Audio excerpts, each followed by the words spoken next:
the intersection of technology, law, and human rights, a deep dive. Hey everyone, welcome back to the channel. Today we're diving into a super important topic, the intersection of technology, law, and human rights. We live in an era where technology is really shaping our lives both for better and for worse. And while tech can bring us closer, it often blurs the lines of our rights and privacy. So let's unpack this whole thing and see why it matters. Defining technology violations. First off, let's break down what we mean by technology violations. Basically, these are situations where technology oversteps its boundaries and impacts our personal rights. It could be anything from invasive surveillance to online harassment. You'd be surprised at how often our everyday tech can infringe on our rights. Like, did you know your smartphone might be tracking your location more than you think? Now, isn't that a bit unsettling? The role of law in protecting human rights. Now, let's chat about the laws that are supposed to keep us safe.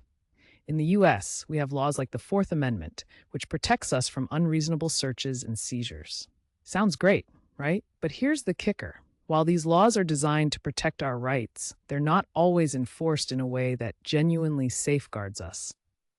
Ever heard of a legal loophole? That's when some shady tech or police practices can slip through and leave people vulnerable. Types of violations and their impacts. So, what kind of violations are we talking about? First up is surveillance and privacy invasion. Nowadays, we're under constant watch thanks to things like security cameras and social media tracking. I mean, you might feel like you're safe, but the reality is that your personal info can be collected and sold without you even realizing it. Then there's the emotional and psychological side. Technology can facilitate emotional abuse, such as through cyberbullying. It's not just kids on the playground. Adults face harsh realities online too. The hurtful messages, the stalking, it can deeply affect someone's mental health. Lastly, let's talk about physical safety. With the rise of digital harassment and doxing, where someone reveals your personal information without your consent, people can find themselves in real danger. Imagine navigating life while constantly looking over your shoulder.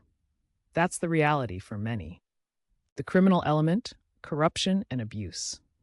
Now let's get into the nitty-gritty of corruption in law enforcement and tech. We've seen plenty of scandals where police or tech companies cross ethical lines. There are some stark examples where people in power manipulated systems for personal gain, leaving the public feeling totally betrayed.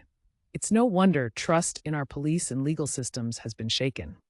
This lack of trust doesn't just affect individuals, it can create tension in entire communities. When people feel like those who are supposed to protect them are actually the ones exploiting them, it leads to a lot of skepticism and, frankly, fear. Addressing the disconnect between technology and law. Let's face it, technology is evolving faster than the laws that govern it. Innovations like AI and data analytics can sometimes leave us open to all sorts of violations. For example, abuse of data can happen when tech companies don't prioritize user privacy. We need stronger regulations to catch up with this lightning-fast tech race so that our rights aren't left in the dust.